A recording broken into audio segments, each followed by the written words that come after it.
Welcome on into the Sports Collective podcast, where we're just two normal dudes talking trash and spitting truth. Joined today by my co-host, as always, Sean Fitzpatrick. We are excited to share our whack and wild opinions in the sports world and put them off as truth. Anyone out there listening to us today, we are appreciative of you. Please like and subscribe any content that we're putting out there, and look forward to all the wonderful things that are coming. Fitz, what do you got to say? Man, I'm feeling like just a bad podcast partner. We talked about recording this. We said, yeah, we're just going to kind of see how Saturday goes. And then you ever just kind of wander? And that's kind of what happened. I was just kind of like at my house with my wife, and she was like, you want to go to Chili's? And I was like, oh, I love Chili's. And I'm sitting there looking at a brand new triple dipper that just got dropped off. And then my podcast partner was like, yo, I'm ready when you are. And I was like, so here's the thing. I just got a triple dipper. But no, doing good, man. Excited to be here. Like Hunter said, thank you to everybody listening. A lot has happened in the sports world in the last couple of weeks. Also, a lot has not happened, depending on which sport you root for. But I guess the biggest thing in our neck of the woods here in OKC is the Thunder Big Three getting paid. Really getting paid. Yeah, some monumental contracts just got doled out, contract extensions. Yeah, and I was talking to my wife about this beforehand, before we hopped on. I was like, I think if they lose to the Pacers, Shea is still getting that Supermax, right? Yeah. I don't think, maybe not as fast, but I think it still comes. But, we don't even have to go through what ifs had they lost and all that, because they won. And that kind of brings me to my point of this little topic before we get into the rest of our show, is like the Thunder fans, when you root for a team for so long and they don't win, I think you kind of just like, it takes you a second to wrap your mind around that they won. And then also there seems to be this thing with Thunder fans where, well, they didn't pay Harden, they didn't pay Durant and Westbrook, whatever. They didn't keep that big three together. So that's probably what's going to happen here. Well, that didn't happen. They are getting paid. Let me ask you a question. Is this as simple as this is what happens when you win? You get paid? Yeah, it really is. And there's a route to athletes getting paid that is often overlooked, I think. People see the athletes and we think, oh, well, he's so talented, he's so skilled, he puts in all the work, and so he deserves this money. And on the surface, yes, that's true, but there's more to it than that. And it is that every team that exists as a business that is out to make money. The more you win, the more eyes you have on you, the more sponsors you get, the more revenue you get, and thus you pay the people who bring that revenue in. So a talented, skilled, hardworking athlete is going to do big stuff for you as far as income. And therefore, yeah, they get the big contracts. When you win a championship, you have the most eyes on you. So yeah, you get paid. Yeah. And it's worth noting, this is a big three that's getting paid. Really, only one of them, you could argue, is in his prime in SGA. Jalen Williams and Chet Holmgren, I don't think they've definitely scratched the surface, but I don't think that they are where they're going to be in their prime. This is kind of a no-brainer for me. And not that there's that many Thunder fans out there complaining about it, but, it's kind of like when you see this news that Chet, that J-Dub are getting rookie maxes, it's like, yeah, of course they are. They're not even in their prime yet. And they won. And I know I keep saying it, but it's like, they won. Like, this is what happens. And what's the alternative to not give? Because somebody else is going to pay them that money. Yeah, exactly. That is the alternative, is you lose them. Right. They go somewhere else to somebody who will pay them. The contracts don't even kick in until after next season. So this is a rare occurrence, kind of similar to what was going on in Boston this last year, but this is a rare occurrence where the team can actually run it back next year, basically with the same group. No question that there will be some figuring out to do when those contracts do kick in, some decisions to make. You got your, up and comings up and coming stars like Case and Wallace, who you got to kind of make some decisions on. But I kind of trust Sam Presti. He's got a load of draft picks. He's got some assets. He's got some prospects he can move around. Topic has been looking pretty good in Summer League. Thomas Sorber, the 15th overall pick this year, he's on his way. Not too worried about it. Not yet. And for those of you who want to say, well, what if somebody gets hurt? Well, that is welcome to sports as far as I'm concerned. I mean, ever present danger and risk of the job. Yeah. Sorry, I dropped something. Yeah, people get hurt. It does happen. And with Chet, I would just, we can wrap it up here on the Thunder. I'm not seeing injury prone. I'm seeing a guy who fell and cracked his hip, and missed last season. I know he had an injury prior to that, but it's not like these no contact injuries. Yeah, it's not a repeat injury. It's not a nuisance that he's dealing with that's been nagging him for years. That they're finally saying, "Hey, why don't we actually get that looked at?" You see that in sports all the time, where it comes out that he's been dealing with a wrist that's been hurting him. We decided to get an MRI. It turns out he needs surgery. No, there was a clear injury that happened. A bones crack, bones break, bones chip, and you heal and you come back from those. Those aren't something that's like next year. Oh, he's really struggling with that hip again. Yes. 100%. Well, congratulations to the Thunder Big Three. Congratulations to the Thunder management for getting it done, not having to think about it. It's over. It's signed, and hopefully a lot more exciting stuff to talk about with the Thunder in the coming months. So we touched on this briefly in the last episode. I think you briefly mentioned the Steelers. And their wonderful ability to be slightly more than average year. Yeah. And so their solution to, we keep on making the playoffs and getting bounced immediately, is to go out and sign Aaron Rodgers. I have no words on this one, if I'm being honest. I don't get it. I don't understand it. Aaron Rodgers doesn't have to ring chase. If he was going to, I don't know why this is the team you get. I mean, to our listeners, I'll tell you right now, Hunter, is the football guru of the two of us. What is it, man? Why is this guy? What's going on here? I think that Steelers are chasing the glory days of Aaron Rodgers. He once was an incredible quarterback. Yeah. And anyone would have been lucky to have him on their team. Those days are past. He has aged out. He just had a crazy injury that 4 snaps into the season goes down. And, he does the experimental bridge surgery to repair it. And not that they were getting back to playoffs for him to be needed, but that's what his goal was. He was like, if we make the playoffs, I'm going to be healed by then. And then what would have happened the first time he stepped on it? We don't know. But they're chasing something here, and it might be Tomlin's final grasp at greatness, hoping that he can return to some form of the Aaron Rodgers of years past. I mean, we're looking at a coach that has had a winning record, 18 straight seasons. That's incredible. You don't see that.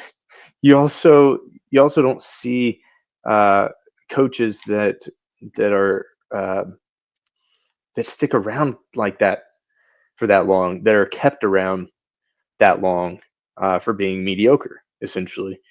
At some point, not that the Stars were mediocre by any means. They got a lot further than the Steelers did in their season, but we see a team where, we're not really getting to that next level. We need to do something different.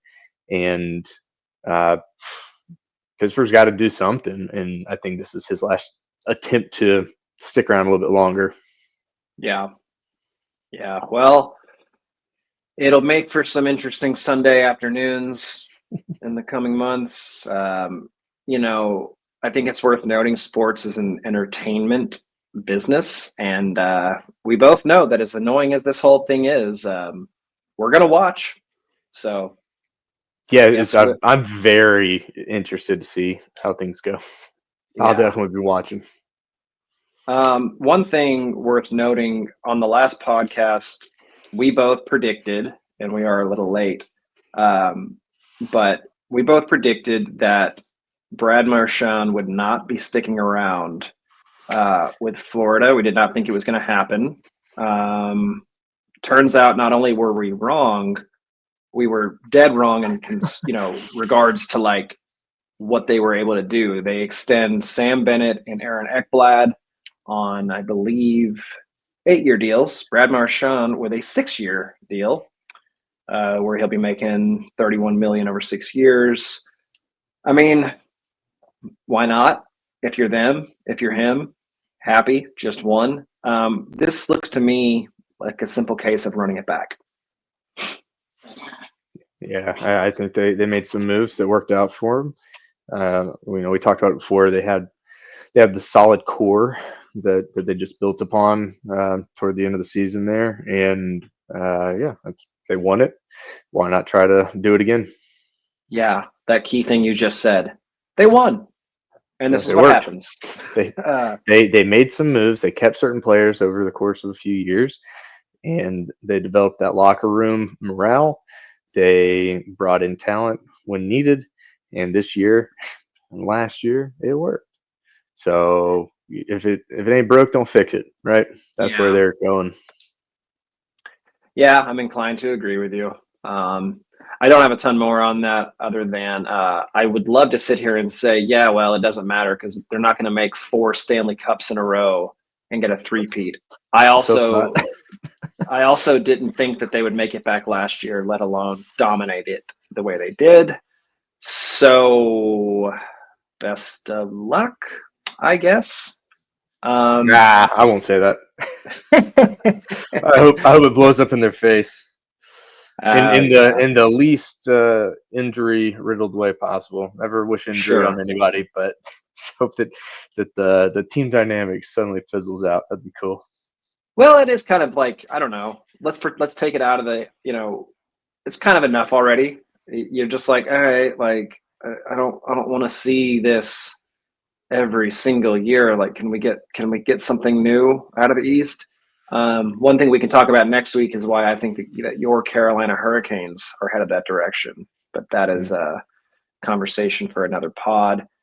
Mike Brown is going to be the new head coach of the New York Knicks. The Knicks got a coach, former 2-time of the year coach. I know that because my ESPN app told me that as soon as the announcement was made. That was the headline. That was remember when he won awards?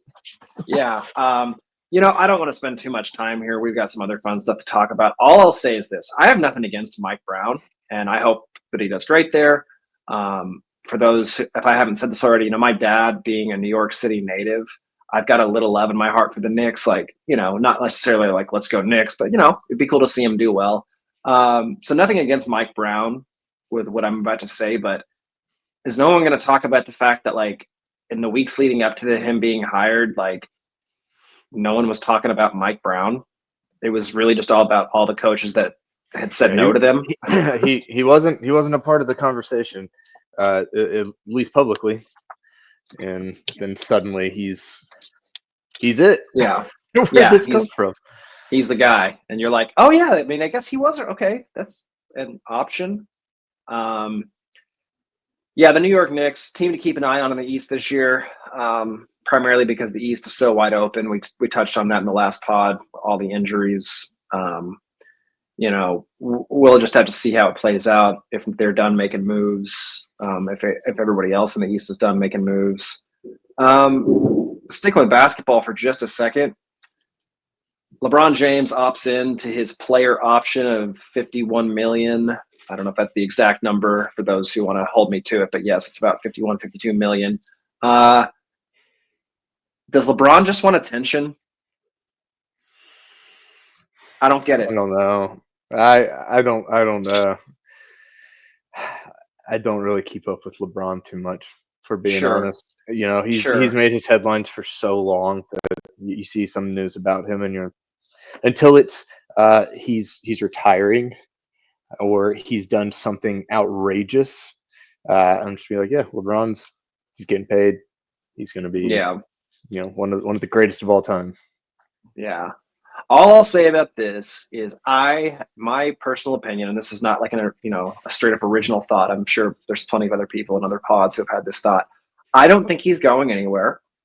I think that he realized that the team is no longer going to bend to his will because it's about Luka Doncic over there now.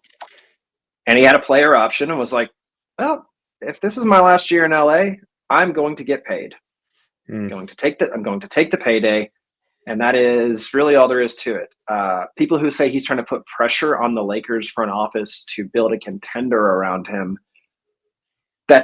then why would you opt in to that?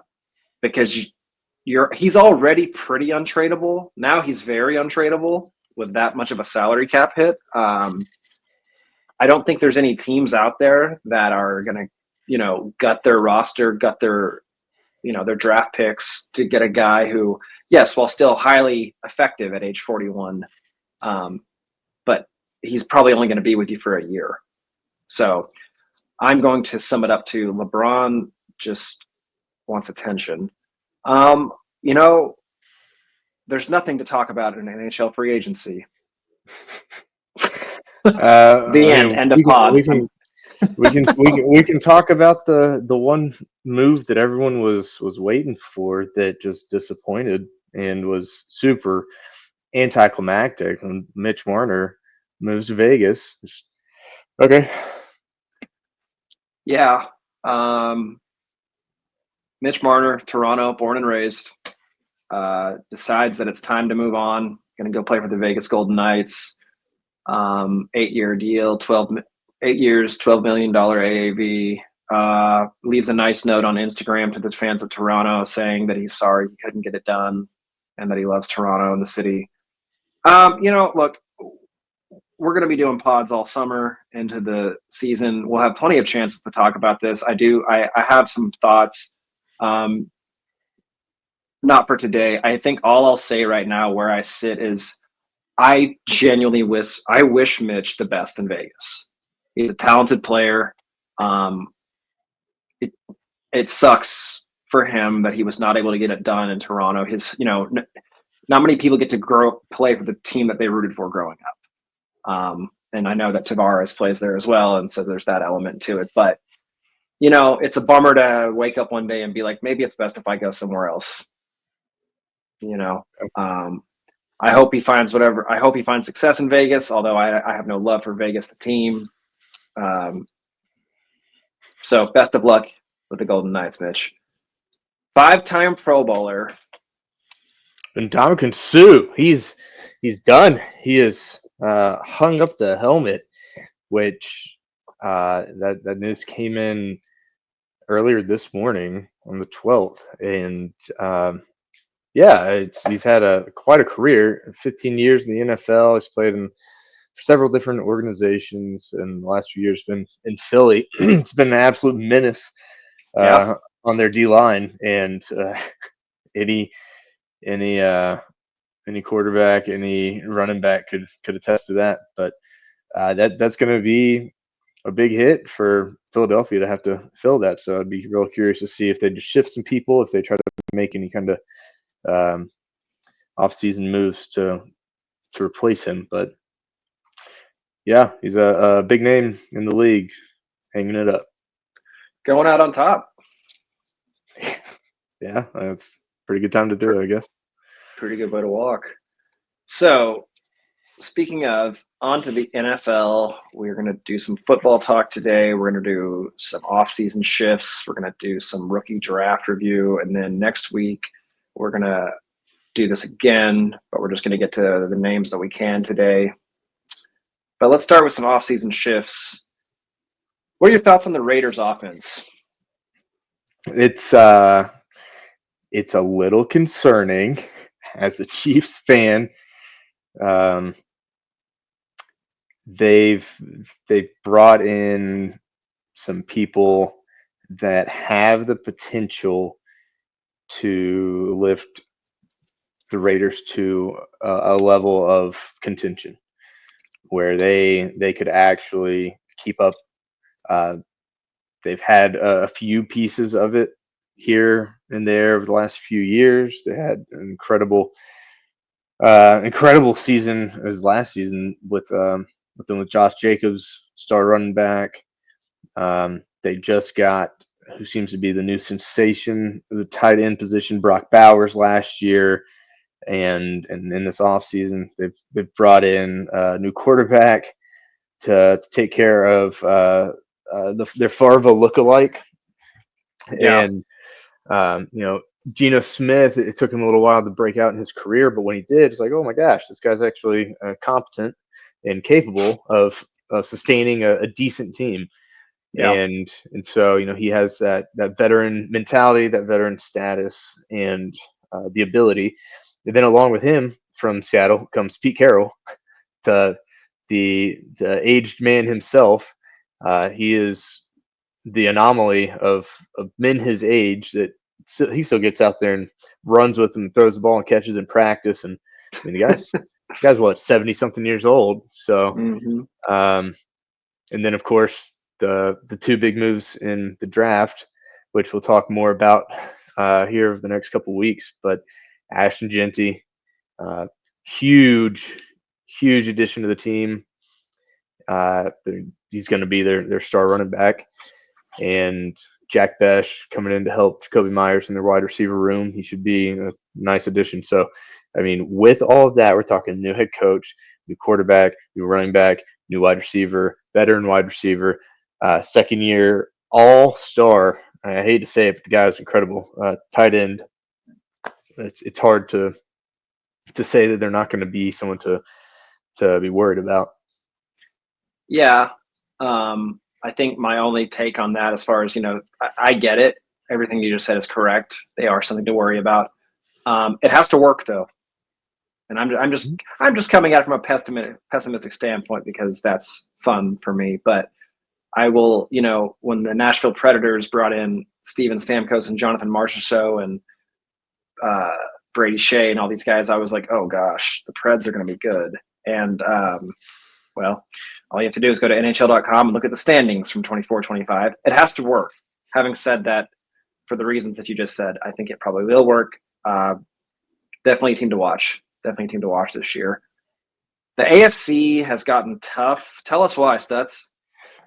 Well, we just talked about the Raiders and specifically the AFC West. So it's the Chiefs have been the dominant force there the last several years, but the Broncos have got a new quarterback in Bo Nix. It had a pretty solid rookie year. Looking for him to build on that. We've seen him support an aged Cortland Sutton, and now they've got RJ Harvey, their new running back. That should be a good piece there. So there's you hear about the sophomore slump a lot with quarterbacks, and we saw it big time with CJ Stroud in Houston. I don't foresee that, and the reason being that Bo Nix did not have this eye-opening rookie season where everybody is like, "Oh my goodness, what a revelation at the position! We expect more from you next year." It was, wow, this guy's actually competent. He's going to be our starter, and that's all you can really hope for in a rookie quarterback, to step in and say, "Wow, all right, we don't need to sit you down and have you trained by somebody. You're good to go."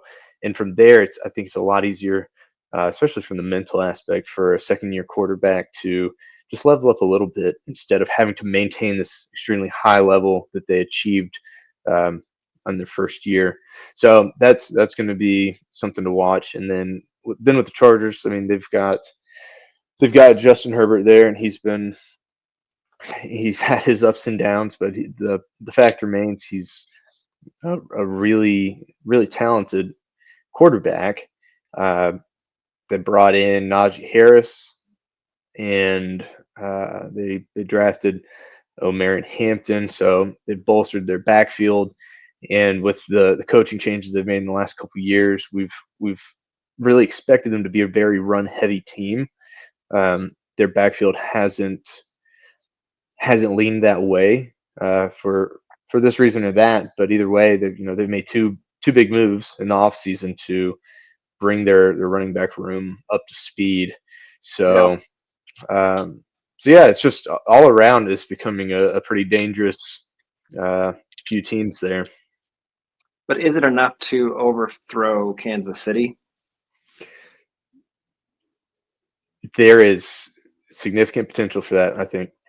I think if Kansas City plays the way they did last year, of just scraping by, doing just enough to win, too many games that were, because of a kick that missed or a kick that was made that ended the game in Chiefs' favor. If they continue to play that way and these teams do click and that dynamic starts to settle in for them, there's a strong potential that they could be a real threat. So Chiefs have made their moves in the offseason as well, and we've got a few key pieces of the offense back. Made a change or two on their O line, and hopefully that's what it is. What needed to happen. Hopefully, the changes that were made take root and can keep them at the high level they've been playing at. Absolutely. I agree 100% as far as the Chiefs, being such a powerhouse and always being they're a playoff team for sure. They've got the experience, they've got the rings. That seemed to be a theme last season, even a little bit the season before of, oh, well, they're barely winning games or they shouldn't have won that game or, but don't worry, they're going to turn it on when the playoffs come. One thing I always say is you still have to win in the regular season. And I understand that they were winning. Maybe do it with a little more force. Yeah. Looking back on last season, the things that really stood in their way, their O line, Patrick Mahomes with no time in the pocket, that really hurt him. And again, they've already made some moves to correct that. Then we lost Rashee Rice to a season-ending injury. Yeah. We lost Isaiah Pacheco to an almost season-ending injury. Travis Kelce, I mean, love the guy. He's awesome tight end, but he's getting older. And, I don't know if I can really speak to whether or not his personal life is a distraction for him. I think that's an easy cop-out. Whether or not it's actually true, who actually knows? Sure. Really nobody but the people that are closest to him. What I do know is he was not as productive. He was not as productive. There's an age cliff for every position. Sure. When we're looking at linemen, we're looking at quarterbacks. You're talking in their 40s. You can see people that old. I'm talking about running backs, 27, 28 years old, and you're going to see them start declining.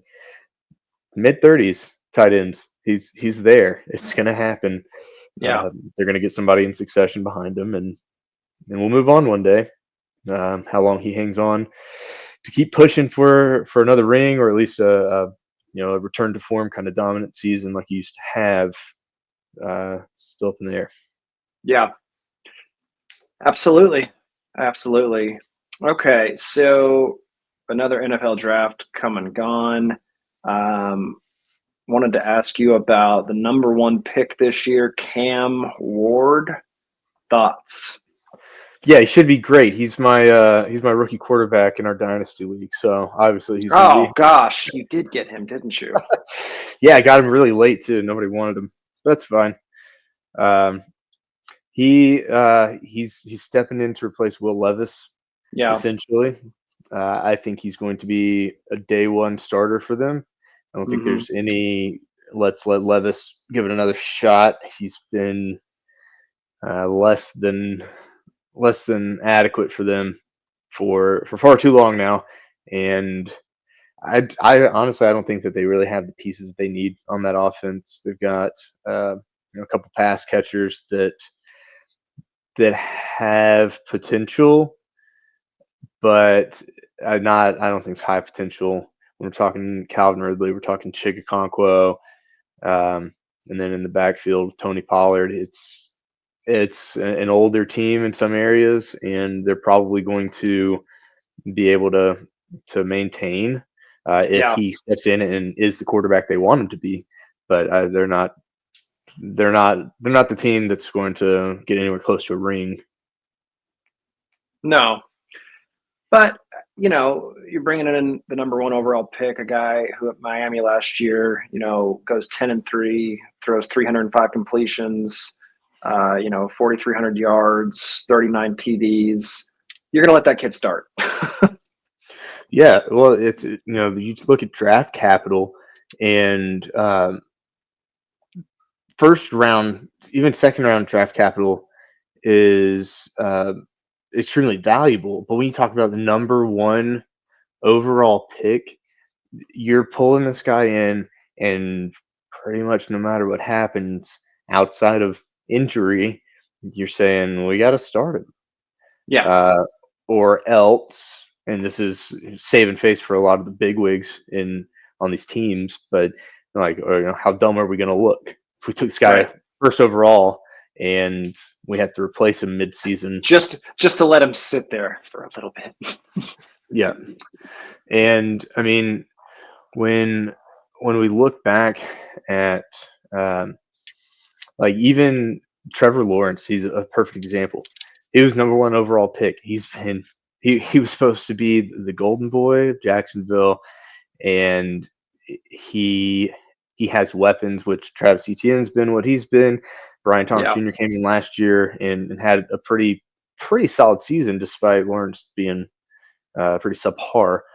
But now they've got the guy we're about to talk about next coming in, and it's just not working out. But he's starting, and he's going to continue to start because they spent extremely valuable draft capital on this guy.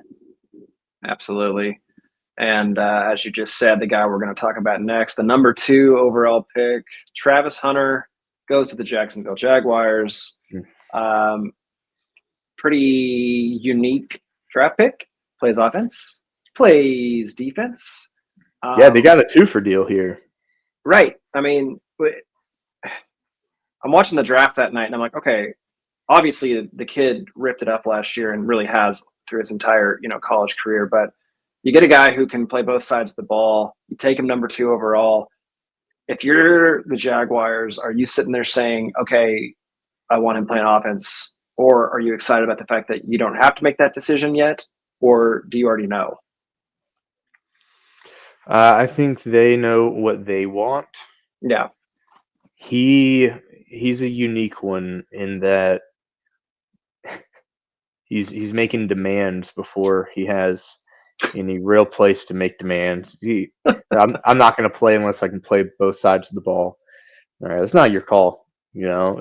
If they want to do that and it works out that way, cool. And if it works out that way, you put money on him saying, "I told him I was going to do this, and that's how it went." But yeah, it's you see people like Aaron Rodgers now. He gets on a team and he says, "Hey, go get this guy. Hey, get rid of this guy," and things do change. And he's got some credit that comes with his name for people to listen to him. But yeah. Travis Hunter's an incredible athlete. It's a once in a multiple generation type of athlete, someone who's capable of and wants to play both sides of the ball. And I think we're going to see very quickly how this is going to pan out for him in the NFL. Yeah. And I think by the end of week 2, maybe even the end of week 1, you're going to have a very good idea, just purely based on his snap percentage on either side of how they intend to use him and whether or not he performs well within that snap percentage he gets. If they go 75-25 defense offense and he is just intercepting the ball, you better believe that dude's going to be playing corner for probably the rest of his career. Yeah. If it goes the other way and he is just ripping off 70-yard touchdown receptions, it's going to be a wide receiver. Like you can't expect somebody to be that good on both sides of the ball for long term. Now that's the caveat here, is that if which he is really truly that good on both sides of the ball, if they choose to play him that way, and that is totally up in the air as a possibility here, they choose to play him that way, what they've done, and this might be the move of the century, is to get a 2-for deal at the second pick. You got a cornerback, you got a wide receiver. We're going to play him 80-85% on both sides, and we're going to run him into the ground. We're going to get 5 good years out of this guy, and he'll never play again. But man, were those 5 years awesome. And I could see that happening. That'd be awesome to watch. But I mean, if they do play him at receiver, does that not pull focus from Brian Thomas Jr.? Well, so you have the initial thought is yes. You have somebody who's going to be taking targets from old BTJ, who had a phenomenal rookie year, and the further you look into it, what you should see is the focus it pulls is defensive focus. So now Brian Thomas Jr. isn't being covered so much downfield. It opens him up, and he might have fewer targets because they are going to have to be spread somewhere. They have to be split up somehow. But the targets, even though they're fewer, they're higher quality. They're it's a one-on-one contested catch against a single defender, as opposed to being in double or triple coverage where they just can't get to him. So I think it could still be very beneficial if he plays on the offensive side more. Like that. Let's take a quick break, and when we come back, we're going to continue to go through the draft class. We'll be right back. Okay, so Ashton Jeanty, running back, Raiders. Another piece to make them dominant, as you were saying before.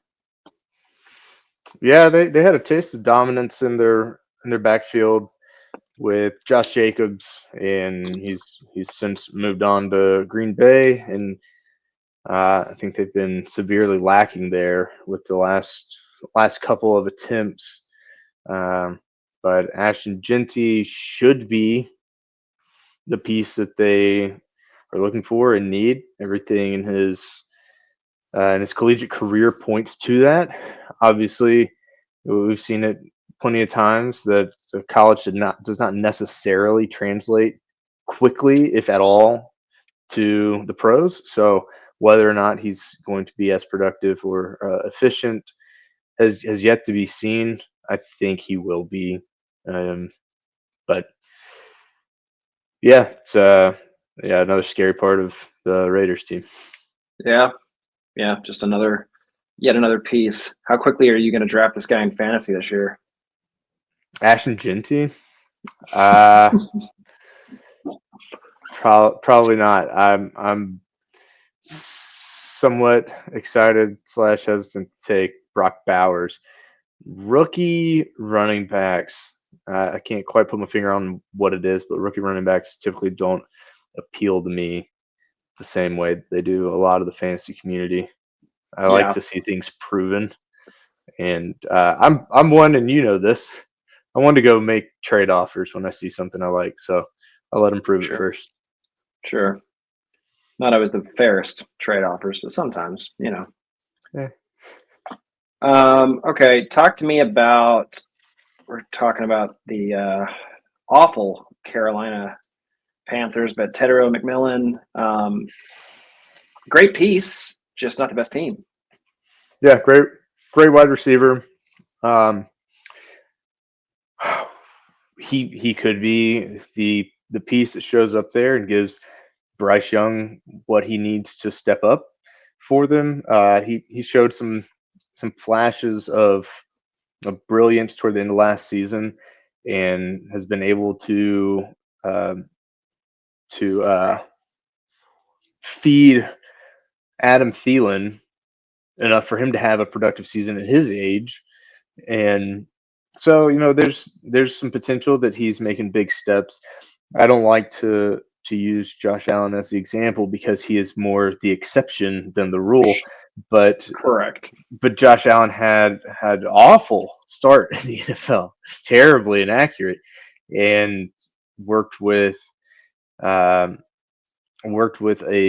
coach that I think Anthony Richardson, if I'm not mistaken, is now working with. to fix his Yeah. inaccuracy. So I was like, hey, maybe if it worked for him, it worked for me. But uh, you see on occasion somebody who just takes a little time, takes the right coach to point out some key things that need to be worked on, and of course, it takes the player being willing and capable of receiving that coaching. So if that's what we saw at the end of the year last year, then I think Tataroa McMillan's in for a nice rookie season there. The great thing about Carolina is no one expects a whole lot from them, so no place or nowhere to go but up for them. Yeah, easy when expectations are low. Not a whole lot to disappoint. If you're good, great, and if not, no one really thought anything else was going to happen anyways. Okay, the Bears with the 10th pick, they pick up Colston Loveland, tight end. Solid player, I would say a decent outlook. I would also argue that probably a little crowded with the receiver room in Chicago. Your thoughts on that?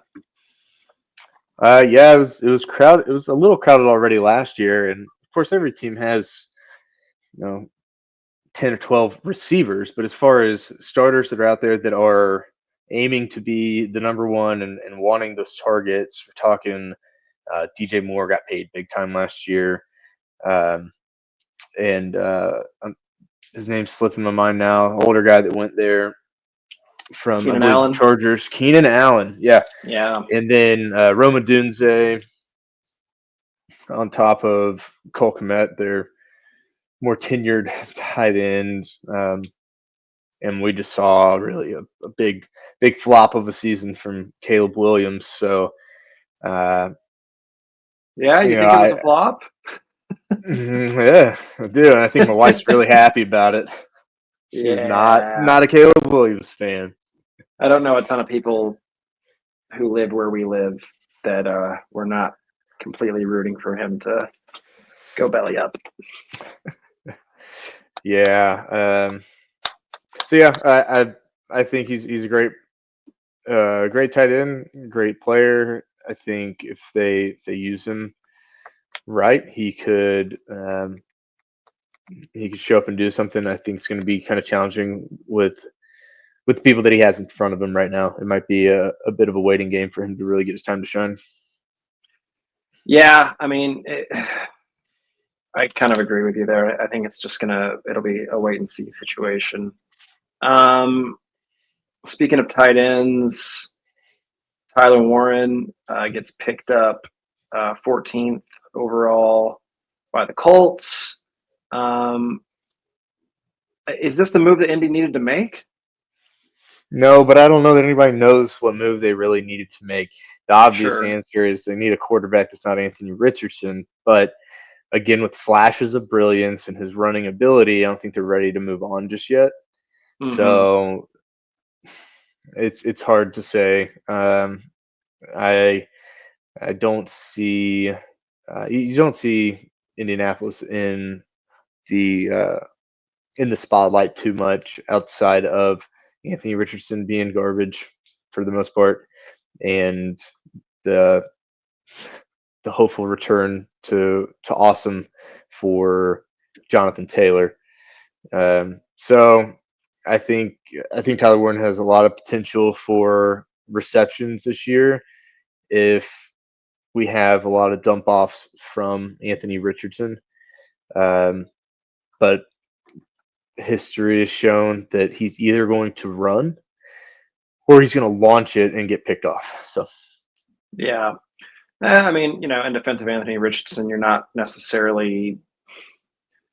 dealing with a Daniel Jones situation. It's not like one of those things where the Giants held on for so long and you're like, why? Why are you holding on? Flashes of brilliance, I guess it can't be nothing, but we shall see. The Buccaneers with the 19th overall pick up Emeka Egbuka, wide receiver. Great opportunity, obviously, to learn from Mike Evans. What are your thoughts on this guy? yeah, I think it's a good move for them to make. They they've lost a piece or two in their wide receiver room in the recent seasons, and so making that addition is probably smart on their part, especially when you've had, I can't even think of how many seasons it is now that he's had over 1,000 receiving yards. I'm going to find it, but Mike Evans is such a solid, consistent wide receiver. It's unreal, and he's somebody that is truly reliable. Yeah. So yeah, we're talking since his rookie season in 2014. This guy has had 11 straight 1,000+ yard seasons, and we're including his 1,001 yard receiving season 2017. But that's incredible, absolutely incredible. When we talk about, you have the standard for receivers of 1,000-yard seasons. That's good. That's a lot. You're being very productive for your team. This guy has done it every single season of his 11-year career. Who else do you want to learn from? Yeah, it's not nothing. Absolutely. And they've got similar but probably better than the Geno example we brought up earlier. We've got Baker Mayfield showing up and showing out after a few tries on a few different teams. He gets to Tampa, and all of a sudden, this guy has found it. And so he's in a good spot with him too. Baker looks comfortable. Definitely looks comfortable. I definitely want to do an episode, a little deep dive on him before the season gets going. Okay. The Chargers with the 22nd pick up Amari and Hampton.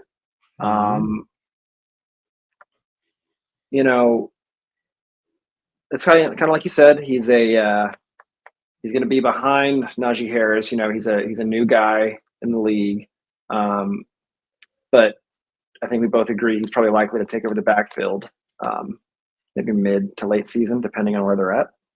Yeah. Najee. I think Najee's going to be your clear number one, week 1, week 2, week 3. How long he goes, nobody can really say, but I think he's going to be their lead back for a little while. And Najee's a great running back. He's not consistent, and that's been his problem with Pittsburgh for years now. And he's moved on to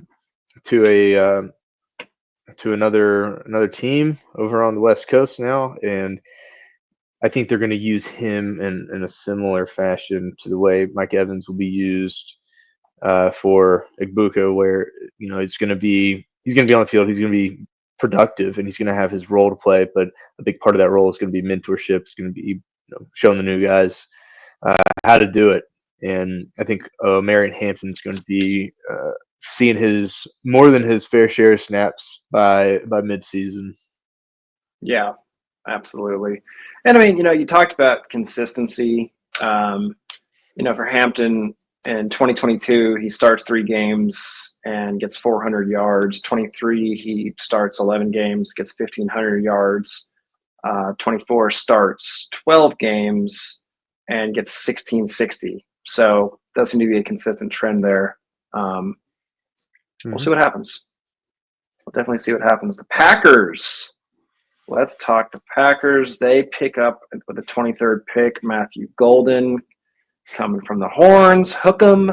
I guess thank God Green Bay got another wide receiver.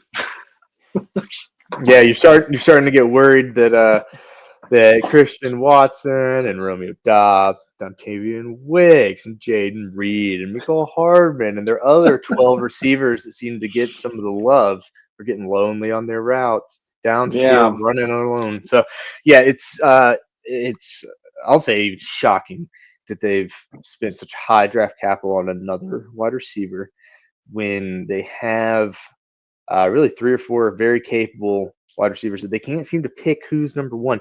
Granted, injury plays a role in that, and you have to work around that. But it's hard for me, and maybe you as well. But it's hard for me to not look at things from a fantasy lens sometimes.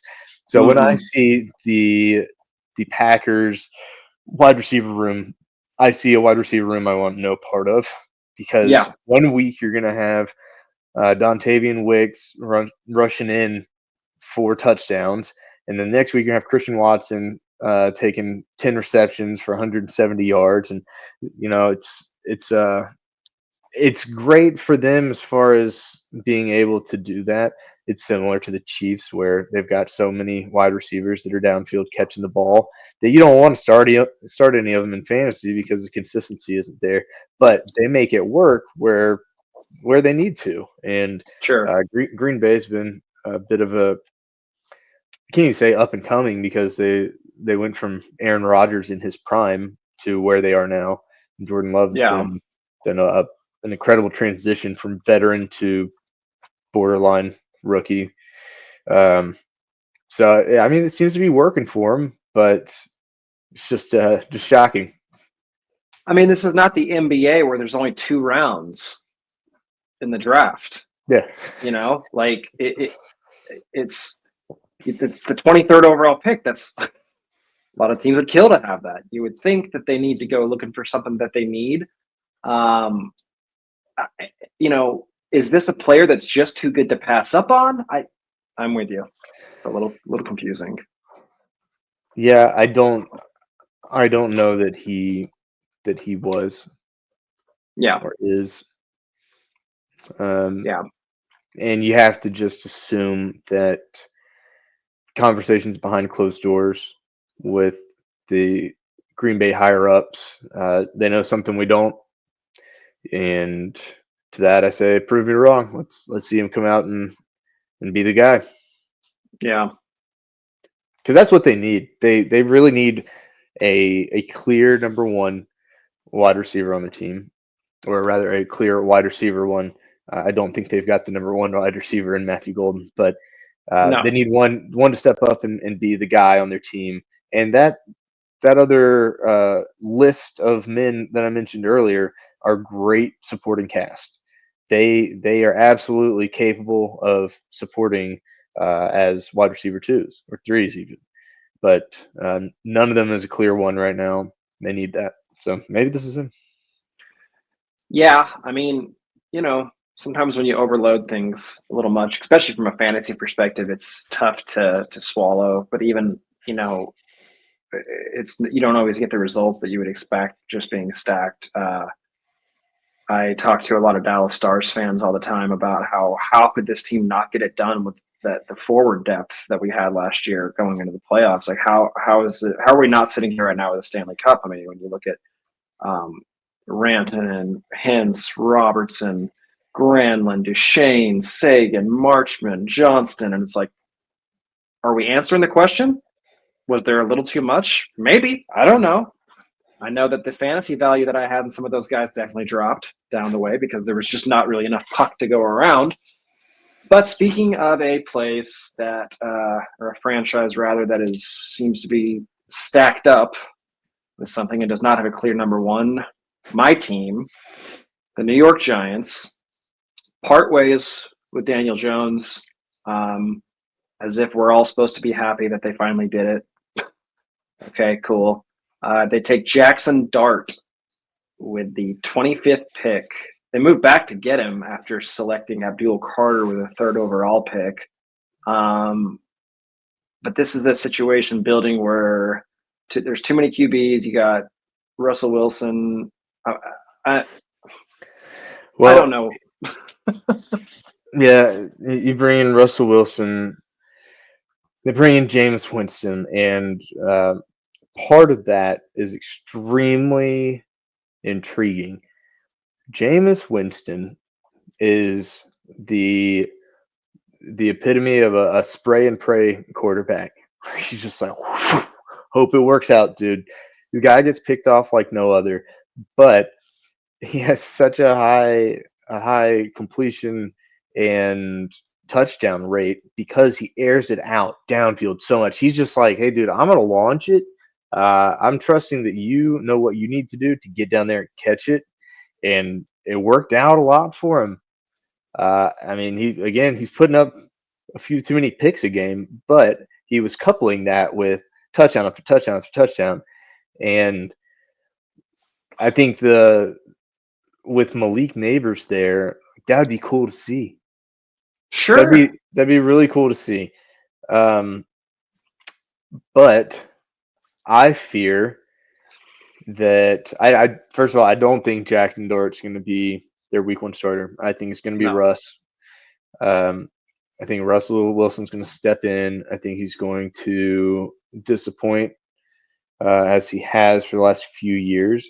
Last year, we saw him come in. We had Justin Fields in Pittsburgh for a few weeks, and he had like a 4-2 start to the season.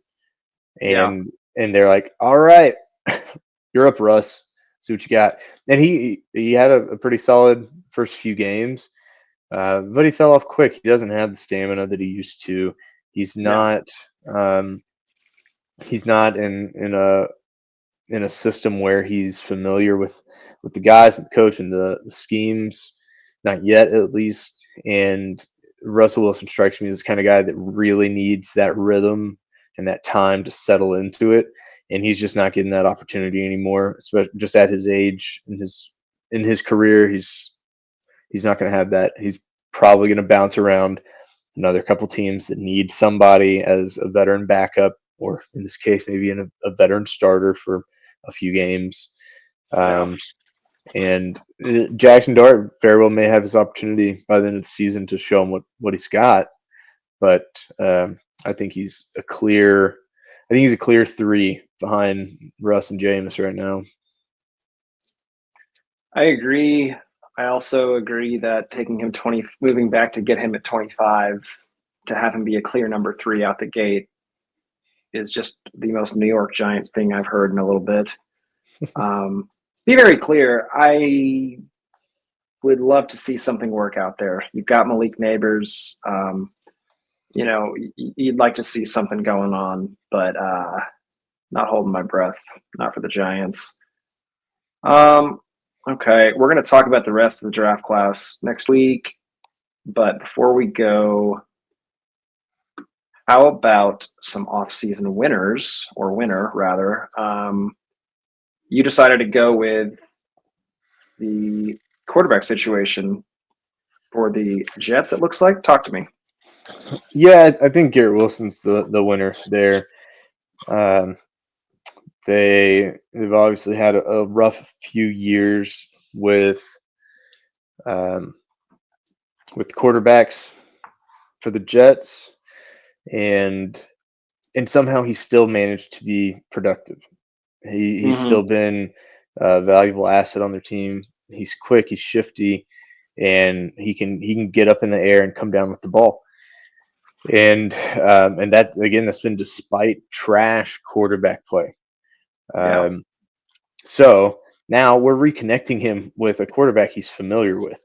He and Fields played together in college, so they already have a bit of a dynamic there. And so I'm just hoping that that actually comes to fruition somewhat selfishly. Again, Garrett Wilson's on my dynasty roster, so somewhat selfishly on my dynasty roster, I took a gamble and traded for Breece Hall from somebody who shall remain nameless. So hoping that works out for him as well, or else. Yeah, I really think it will. I think what's going to happen, honestly, is Justin Fields, he's a running quarterback, so you're going to see him take off. But I think that's going to open up the same as we talked about earlier with who was it? What wide receiver? Travis Hunter and Brian Thomas Jr. I think in the same way, you're going to see the threat of Fields running is going to open up the opportunity for the Jets to scheme some crafty stuff for Breece Hall. Last year, it was him or nothing, and Braylon Allen's far from a close second. In their backfield. So, I saw a lot of people waste waiver wire money on Braylon Allen. Yeah, he Okay. had, again, flashes of brilliance. He had a couple games when Brees was out where he did something, but he wasn't able to maintain. So Yeah. Okay. The off-season losers. Cleveland Browns. We could probably just leave this here for a while. Yeah, I'm just kidding. Tough, right? QB yeah, room. yeah, I think they have 5, and any of those 5 could do it right now. It's insane. We're talking. You've got Deshaun Watson, which I won't even touch that right now. Joe Flacco, old man Flacco's back, and he's even in his old age. He's come in and really done something for a team or two. So he could. He actually, I think, has one of the highest chances of stepping up and doing this. We got Kenny Pickett, all right, Dylan Gabriel, and Shador Sanders. The probably one of the most surprising draft pick drops in recent history. He just fell and fell and fell. You know, it's funny. The Cleveland Browns. It's because I watched the movie the other day. I watched Draft Day. Um, it's a fictional movie with Kevin Costner, and it makes it seem like the Browns are going to be headed to do great things. If only that was reality. But the top prospect in that movie is a quarterback, not going to the Browns, but the Browns actually don't pick him, and he falls. Not near as far as Shador did. If you're the Browns and Shador Sanders just keeps falling, are you just kind of like, okay, like I guess? Yeah, you're talking about draft value at this point. So Right. somebody who has potential, and this late in the draft, you're spending nothing on him. Yeah, why not take a shot? If it works out, we look brilliant. If it doesn't work out, we've wasted nearly nothing. We're no worse off for it, and we'll use one of our other 4 quarterbacks. Yeah, absolutely. Before we go, any other thoughts around the other sports that we enjoy talking about? Anything around the NHL? Anything around the NBA? I know next week we're going to dive a little back into hockey, and then we'll also do another episode finishing at this draft class. But anything on your mind, sir? No, I think that does it for today.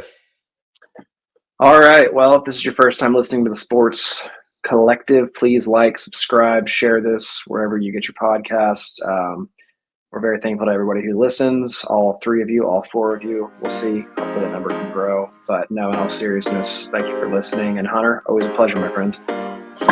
Later.